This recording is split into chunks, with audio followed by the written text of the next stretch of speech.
So my name is Kirsten. I'm here with Tatiana. She's our other coordinator here tonight. We want to thank you guys for being here for the financial tips Zoom discussion. We have 3 excellent speakers tonight, and we're going to talk about how the resources could be beneficial to you guys. So I'm going to welcome them right now. First, we have David Deary from USAA, if you guys can find him on the Zoom screen. Second, we have Estefania Robinson from Navy Federal Credit Union. And lastly, we have Sheila Oksina from Fleet and Family Support Center. So maybe they're waving on here. Not sure. Hopefully you guys can see them. Go ahead. It takes 2 screens, Tatiana, so if they might not be on the right screen, but when they speak, they'll come up. Yep. So we're also going to be monitoring all questions, like Mike said, throughout the chat. Please send your questions if you have any. We're going to try our best to get to them at the end of the session if possible. If we don't have time to answer the questions, we have included the speaker's contact information in the evaluation. You can reach out to them afterwards. And just a reminder that we will be wrapping up the session with some awesome door prizes, so don't leave after the speakers are done talking. We're going to pick like 21 winners tonight, so it should be pretty awesome. All right, let's get started. First off, I think we're going to start with David from USAA. Our first question tonight is, if you have to borrow from retirement accounts or savings accounts due to a spouse's loss of job, what are your tips to do this? Hey, good evening, everyone. First, thanks for being here tonight. More important than that, thanks for your service. And Lincoln, this is great that you guys are doing this week. It's wonderful. Hey, you know, if you have to pull money out of retirement accounts, I certainly hope it's the very, very last thing that you have to do. You know, it's hard to save for retirement. It's hard to save in general. But when you start pulling out of a retirement account, you're prohibiting the length of time that you'll be able to make that money back down the road. So the first thing, if that's what you just absolutely think that's what you need to do, you need to find out what the restrictions are, what the penalties are. Because when you withdraw from a retirement account early, the thrift savings plan, or if you have an IRA, there's certain changes to the rules, and there's existing rules in which you can do it with minimum penalties. But other times when you do it, you're going to be paying X penalties as well as taxes on that money. So you just want to be able to talk to your investment person. If it's TSP, probably want to talk to Fleet and Family, because there you got some experts, PFMs on the TSP, and they'll walk you through that. But there's really more resources, and you'll hear about some of those resources and some things that you can do throughout the next hour that maybe will be able to prevent you from pulling money out of retirement accounts. All right, thanks, David. Estef? Guys, can you hear me okay? Perfect. So to David's point, I think it's really important that everybody is, well aware of the taxes and the penalties that could be imposed. So we don't typically encourage any withdrawals from IRAs because of that reason. The first tip that we can give you guys is to really seek out any other resources prior to making any withdrawals whatsoever, just because there are so many nonprofit organizations that would be able to guide you to get assistance elsewhere prior for you to, digging into the money that you've already saved. The Fleet and Family typically can guide you through the many resources that are available. So that's one of the things that we would recommend first. If at the end of everything, you do need to make a withdrawal still from a personal savings, then we recommend budgeting exactly how much you need to borrow and creating a plan to pay it back. This is going to help you bounce back financially a little bit quicker. And it's also going to give you the stability after you repay yourself back. So it's like taking out a loan, but for yourself, essentially. There are some great resources on our website, and at the end, I'll kind of go over one of our budgeting tools that is really beneficial. So that's one of the things that we recommend. All right, thank you. And Sheila? Hi, can you guys hear me good? Yeah, okay, perfect. So basically, same thing that they both said. It is the last thing you definitely want to pull from. With the retirement accounts, there can be some penalties. if you take out money early, you want to look into creating some sort of budget to see where you can pull from. So can you be cutting back on eating out less? Can you cut back on cable or something of that regard when you're looking at your budget? When you decide to take out, last resort again, from your retirement account, remember you're interrupting what we call compound interest and time, which is magic. So let me give you an example. Let's say you had $10,000 in a retirement account that is earning you 10% interest. Well, if you're earning 10% interest in that retirement account at 10%, it'll take you 7 years to double your money. Now, we'd much rather have you pull out of a savings account, well, because the savings, that's essentially what it's there for, right? Savings can be 0.25%, let's say, that you're getting as far as a rate of return. Well, if you're pulling money, or if you're putting the $10,000 into that savings account at 0.25%, it'll take you 288 years to double your money. So I'd much rather have you pull from your savings, because again, essentially that's what it's there for, your emergency savings, versus your retirement. Okay, when you set a purpose for your dollar, so if you're setting aside $10 for savings, $10 for retirement, make sure that you're keeping that purpose the whole entire time, if you can. All right, thank you guys. Our next topic is about credit scores. So some credit card companies are waiving fees or accepting late payments right now. Will late or missed payments negatively affect credit scores down the line? Why and how should you maintain a good credit score? We'll start with Sheila this time. So definitely communicate with your bank or credit union if you are going to miss any sort of payment. The reason why you should maintain a good credit score, well, that's what the banks and credit unions look at in order to maybe give you a home loan, a personal loan. It's kind of like a grade, in essence, for like a class. That's what they use to see if they trust you to borrow their money. What you can do to maintain a great credit score, well, number one, don't miss any payments, because missed payments stay on your credit report for 7 years. It's a long time. I said 7 years. I did not stutter. Okay. And right now, you are able to check your credit report every week for free. Report, not score, okay, through annualcreditreport.com. Normally, annualcreditreport.com gives you one free credit report a year, but right now, because of COVID, they're giving you one free credit report a week. So again, that's annualcreditreport.com, and it's government mandated, okay? So it's a government mandated site. So definitely take advantage of that.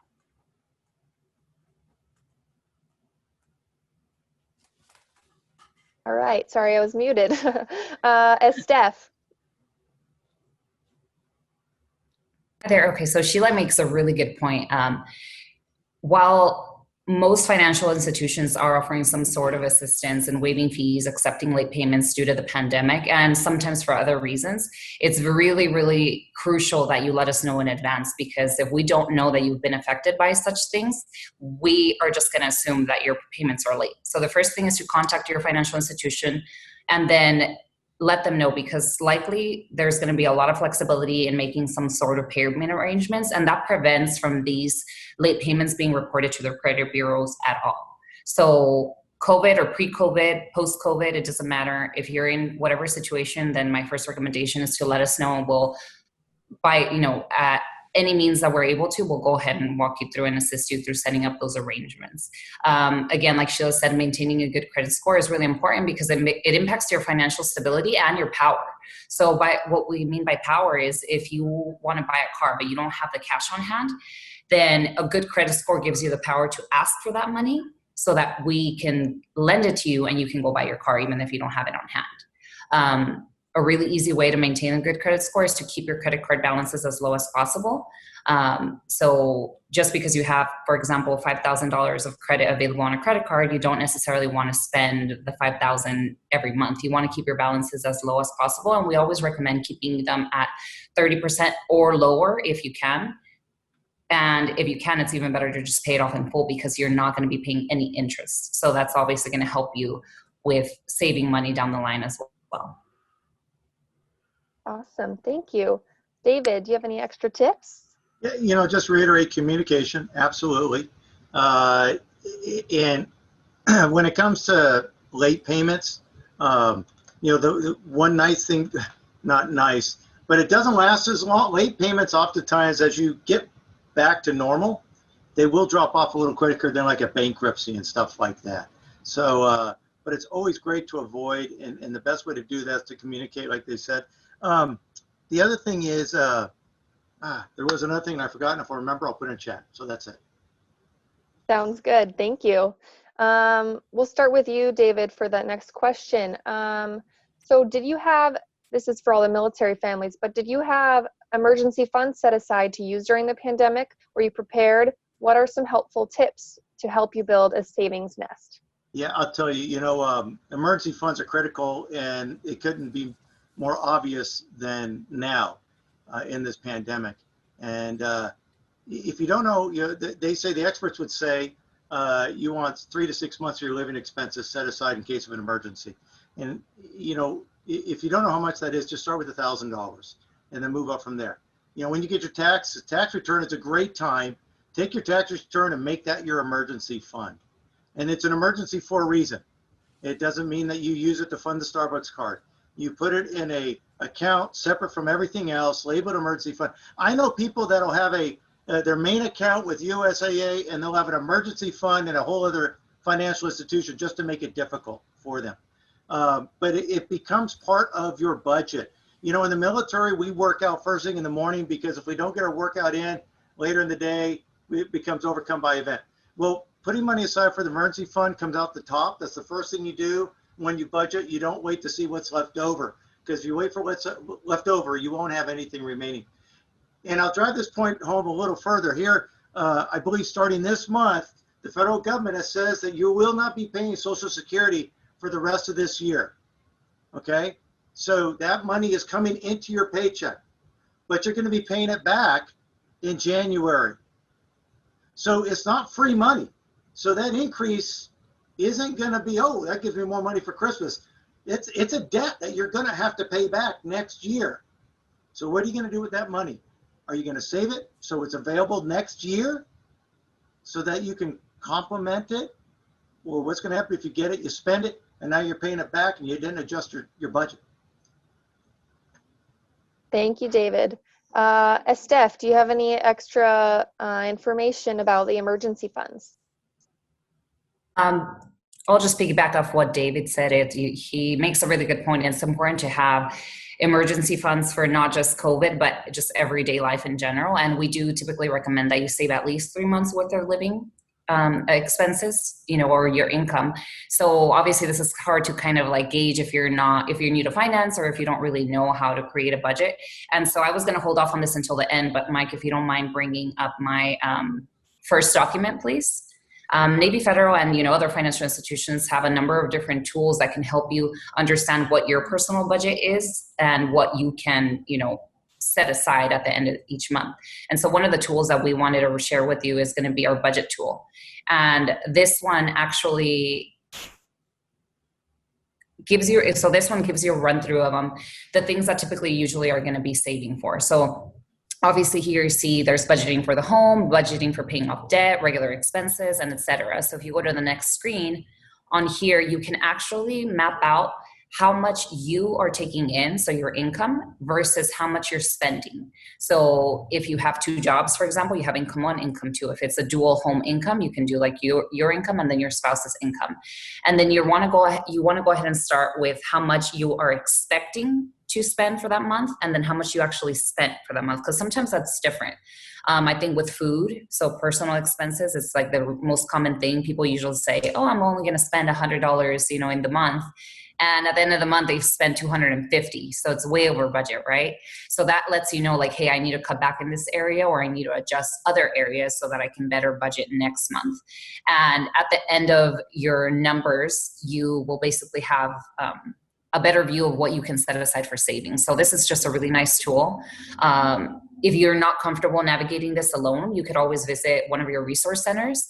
Navy Federal, as well as others, I know the Fleet and Family works with personal finance managers, so they would be really helpful in guiding you and making some sort of budget for yourself. So that's definitely something that we recommend. Awesome. Thank you. That was very helpful. Sheila. So they brought up some really good points, great information. With Fleet and Family Support Center, there are accredited financial counselors as myself. We're also called personal financial managers. We actually can do the budget for you, and it is free. So what's cool about Fleet and Family Support Center is we don't sell anything, okay? It's really free. So definitely take advantage. If you go out in town, you can possibly find someone to help you do your budget. They can run you maybe $50 an hour. Again, ours is free, and we'll walk you through the whole entire thing. When you are setting aside money for an emergency fund, I know this is old school, but pay yourself first. Before you pay anything else, pay yourself first. Even if it's just $25 to start, it will add up, I promise you. When you're looking at your budget after you have it all completed, what's neat is you can see how much you're spending on. So a lot of my clients will notice, oh, that Starbucks run that they're doing every morning isn't just $5. I mean, it's $35 a week, times that by 4 a month. You know what I mean? So you can take a look at the budget and see where you can cut back on spending, and we can help you do that.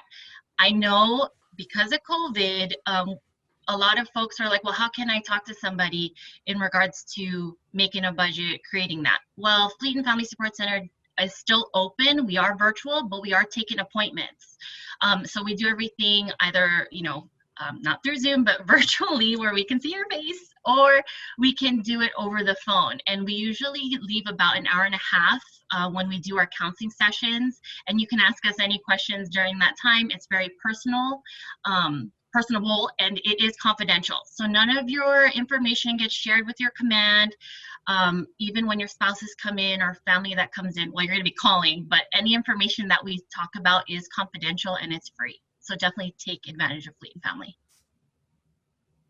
Thank you so much. These are great resources.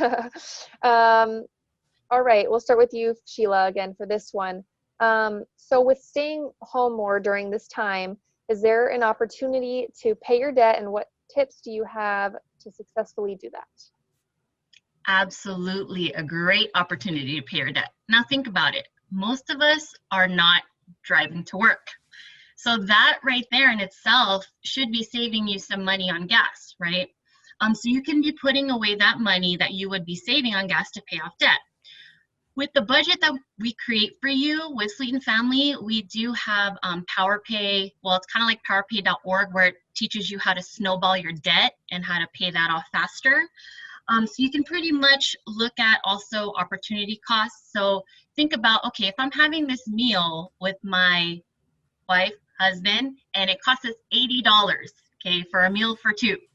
How many hours do I have to work a day in order to pay for that meal? So let's say you make $10 an hour. I'm like, okay, I gotta work an 8-hour shift just to, fill our bellies. So think about those things. You definitely want to start off with a budget to really paint a picture of what you're spending your money on. That way you know where to cut back. Budget's really important. So that way it gives you, like I said, a picture to pull back from any sort of spending that you may want to change, or to kind of show you where you stand with savings, with retirement. It gives you a plan.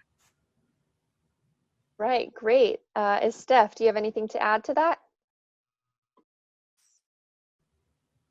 Yes, so Sheila, again, you make a really good point. This is a really good opportunity to pay off some of that debt because, to Sheila's point, all the money that we are used to spending on eating out or gas, we're not spending it anymore. So the way that we like to think about it, it's like it's extra money that you were going to spend. So why not put it towards your debt anyways?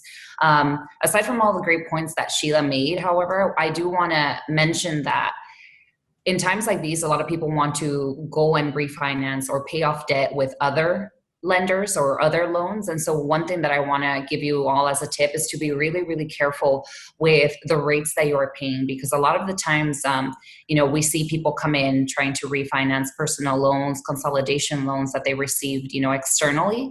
And I'm not even exaggerating. We see people paying close to like 30% or more on just interest alone. And so you really, really, really want to be careful with the documents and the, you know, the loan disclosures that you're signing, because at the time it might seem like a great idea. But then ultimately you are going to spend years and thousands of dollars of paying interest when, you know, you could have shopped around a little bit more right at the beginning, spent a little bit more time. It takes a little longer, but that way you're ensuring that you're getting the best rate possible. Right, thank you. And David? Yeah, you know, when it comes to debt, there's setbacks and there's comebacks in life. And many people get a setback as a result of debt. And when you start creatively financing, you're really not setting yourself up for a comeback, because you're not identifying what caused the setback in the first place. So why are you in debt? What got you there to begin with? And you got to start with that. And any time in my life when I quickly tried to do something to get creative, I just made things worse. And if you come up with a plan, like you've heard Fleet and Family talk about, and you've heard Navy Federal talk about, especially with budgeting, if you take the time to do a budget and stick to your budget, and in your budget you've built in your how you'll get out of debt, you'll get out of debt. And a lot of financial institutions and a lot of online things, and I'm sure Sheila has it, it'll tell you in this debt calculator with all these bills and this much minimum, you'll be out of debt in this time, so long as you don't add to it. And the other things is, you know, what with the money that you're not spending for gas and eating out. So I got right here, I got 780 bucks. Okay. And so every year, the first week of January, I save $1. The second week I save $2. The third week I save $3. This is like, I'm coming up on week 37 right now. So just in this first part of the year, I've saved $780. At the end of the year, I'll have $1,370, something like that. But that money now can go towards debt by saving $1 and $2 or $3.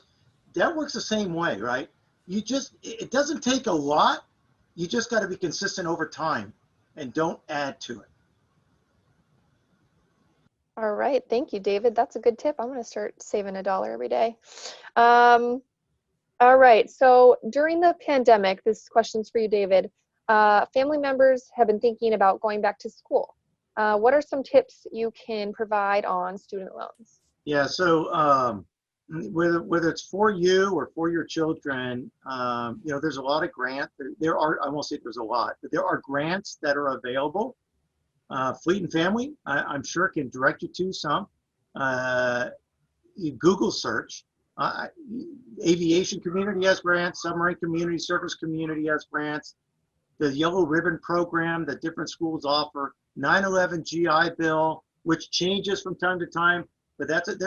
I just say, oh, there's money available before you get into more debt.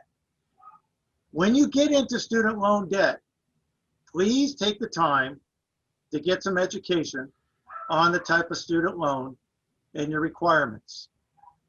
And I will tell you that, you know, we learn more from failing than succeeding. So got into some student loan for my kids, and I did not pay, you know, I deferred the interest. So after the graduation, Dad has to start paying. So the interest now is due, and I'm paying interest on top of interest. Okay? So just know what you're getting into when it comes to student loans. It's all different. So I can't give you specific, go for this, go for that, but just take the time to research it before you sign the papers. All right, thank you. Anything to add, Estef? That's pretty much exactly what I was going to say. There are so many grants and aid available out there that a lot of the times, most of your tuition is going to be, you know, covered by them. A lot of employers too nowadays, they are looking to help people advance in their careers and their education. And a lot of people don't know that. Even, you know, at Navy Federal, a lot of our employees, they don't know that we offer reimbursements, that we offer grants, that we offer tuition assistance. So those are the first two places that you want to start your employer, to see what kind of resources they have available for employees, and also other nonprofit organizations that might want to be able, you know, might be able to help you out with that. Ultimately, if you do need to get a loan, then again, do your research, shop for rates, you know, don't go for the first one that says yes, because a lot of the times they may not be the best rate or the best option available to you. Awesome, thank you. Sheila, anything else to add? So there are a lot of grants out there. You definitely have to do your research. I'm sure a lot of you have heard of MyCAA through Military OneSource. What's nice about MyCAA is it's basically for military spouses who can get up to $4,000 as a grant. I actually use that. You have to be E5 or below, or O1, O2, O3. In order to qualify for it, or your spouse has to be that, sorry. But what's nice is it's $4,000. That's a lot that you don't have to pay back. There's also Navy Marine Corps Relief Society. They have a education assistance program that a lot of people don't know about. And so they can also offer some grants and interest-free loans in that regard. Right now with federal student loans, you're not paying any interest until December 31st. Okay, so just make note of that. If you are in the public service loan forgiveness program, you're actually not paying any interest on that as well, but those payments that need to be counted towards the public loan forgiveness is actually looking like the $0 that you're not paying, if you're not paying anything, are looking like actual payments towards it. So from now until December 31st, it would look like 3 payments that you've made on there. All right, thank you. All right, so our last question that we have for now is, can you recommend any other nonprofit organizations that can help navigate you through financial challenges? And we'll start with you, Sheila. Of course, Fleet and Family Support Center. So Fleet and Family Support Center, again, is completely free. We are a nonprofit organization with accredited financial counselors that are more than happy to assist you with anything financial. There's also San Diego Financial Literacy Center. Next month in October is actually Financial Opportunity Month. I know it's my financial geek self telling you this, but they have CFPs that can assist for free, okay? So certified financial planners, they do cost money to get assistance from, but for the whole month of October, SDFLC has a partnership with them where you can get advice pro bono. So this also includes civilians, okay, military families as well, their spouses, retirees, everybody. Military OneSource is another great nonprofit organization that does have free financial counseling, just like Fleet and Family. There's also AFCPE, which is the Association for Financial Counseling and Planning Education. That's where pretty much all of the financial counselors with Fleet and Family get their certification from, but they are partnering with the Yellow Ribbon. So they're offering free financial counseling. That's pretty much unbiased, same thing that you'd get with Fleet and Family, but that is also for civilians as well and military families. Awesome, thank you. Steph, any other resources? Fleet and Family, for sure. I'm a little biased because we partner a lot with them, but that's a good thing because we've learned of the great things that that the Fleet and Family does, and they're just like a whale of knowledge. Like a lot of the times, if we don't have the answers for you, we reach out to them for guidance because at the end of the day, they really know their stuff. So for sure, Fleet and Family. Great, thank you. David, any last resources? Yeah, and I'll sing the Fleet and Family praises as well. As the Region Master Chief, I was always surprised how underutilized, honestly, it is when you look at the number of military that we have in San Diego. And there's always been a misnomer. Well, if I go to Fleet and Family, my chain of command is going to find out. They're really not going to find out. Maybe if you did something really, really, really bad that's illegal, because they are obligated to share that. But that's not why you're going there. So I couldn't encourage you more to go to Fleet and Family because everything that they offer is free. It's tried, true, and tested. And they know so many more resources like the Navy Marine Corps Relief, like Support the Enlisted Project, Armed Services YMCA, and where their services may stop, they partnered with so many organizations because they take the time to learn what their niche is, that when you share what you need assistance with, they're able to point you in that direction. you know, it's the yellow pages of today. If you guys know what the yellow pages are. All right, thank you guys. Those were some very helpful tips. We're just going to do a quick recap. If you have any last minute things to share for each of our speakers, I know a few of you might have some PDFs or some things we can bring up. So David, I'll start with you. Go ahead. Oh, you're muted. I don't even see the PDF, so I don't know what you're looking at. But it's a quick snapshot. The website I put on there, a few comments of what's available. Just take a picture of that. And a lot of that stuff is forward facing. You don't have to be a member to access it. But the better benefits is if you are a member, and membership's free. You don't have to buy a product to be a member of this organization. Your membership is earned because of the uniform that you wear, or as a spouse and a dependent, because of that status, you could be a member. And then you get full access to all the information that's available. All right, thank you. And thank you, Mike, for pulling that up. Estef, any last minute things? I believe you have a PDF as well. Yes, so we already went through one of them, which is the budgeting tool. The other one is just kind of like a financial smart book is what we call it. So it really breaks down different categories that you might be interested in. It's lengthy, it's about 7 pages long. So maybe we can just include the PDFs in the group chat so that everybody has access to them. These are also available through our Navy Federal website. We have a few different resource centers on there. So it just gives you a basic run through of what, the essentials of finances, so to say. I did want to mention that, Navy Federal, we're serving not only our military, but we're also serving our Department of Defense and Coast Guard. And it includes active duty, veterans, civilian, contractors, and their families. So by families, we mean immediate family members. If you guys ever have any questions in regards to who you can sponsor, feel free to give us a call, and we're more than happy to go over that with you. All right, awesome, thank you. Sheila, any last minute things you want to share, resources, anything like that? So I did put in the chat the centralized scheduling phone number to schedule an appointment with any one of our personal financial managers. It's 1-866-923-6478.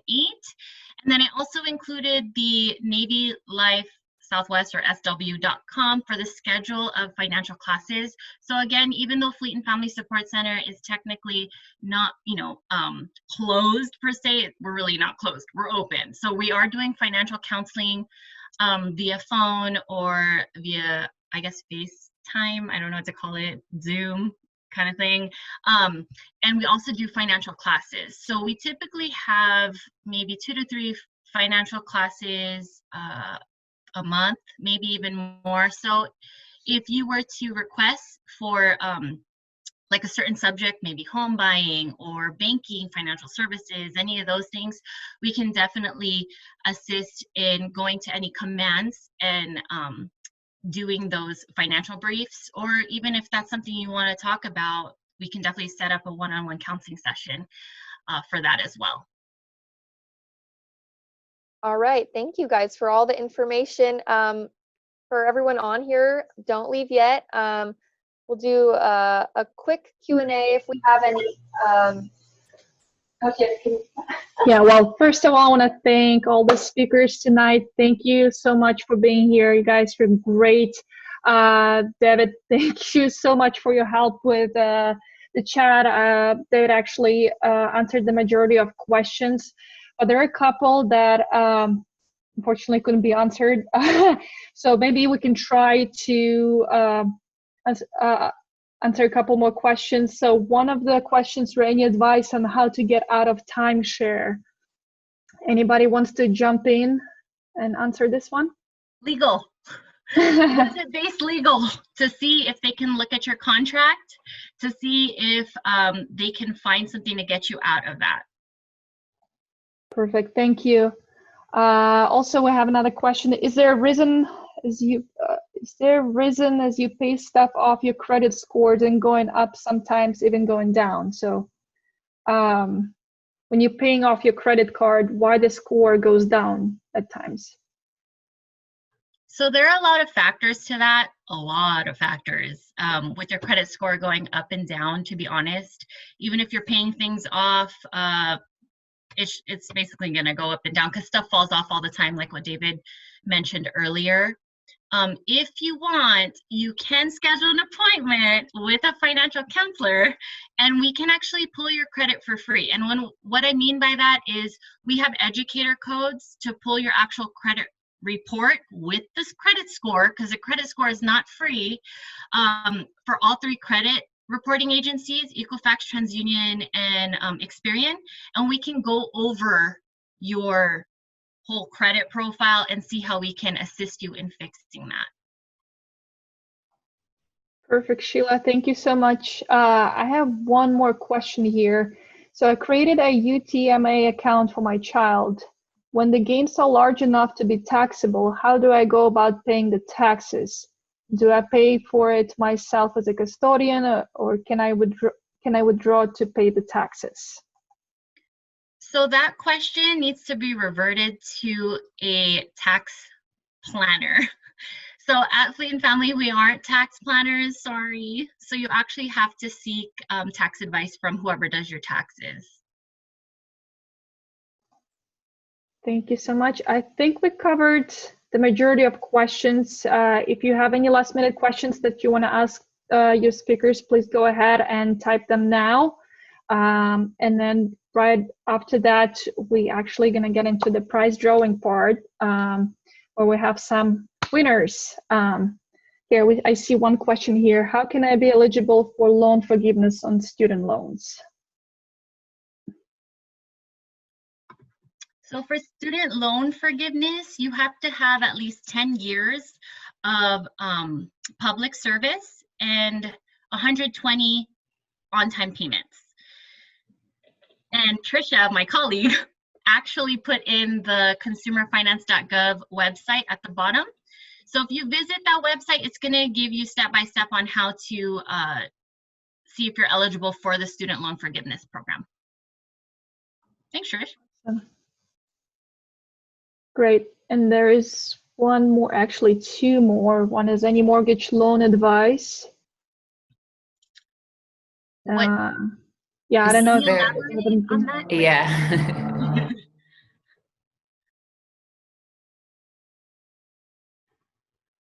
Go. Can't give advice. Right. Here we go. I'm looking for a couple more here. So, a debt consolidation loan's worth it. Again, no advice. So with Well, debt consolidation loan, sorry. No, go ahead. It's a double-edged sword. So if you're gonna do them responsibly. So some folks will do a debt consolidation loan where they take all their debt, pretty much pay only one payment, and then they'll all of a sudden open up or use their credit cards that they paid off and dig themselves a deeper hole. So if you're gonna do a debt consolidation loan, make sure you are doing exactly what you said you're going to do and not get into more debt.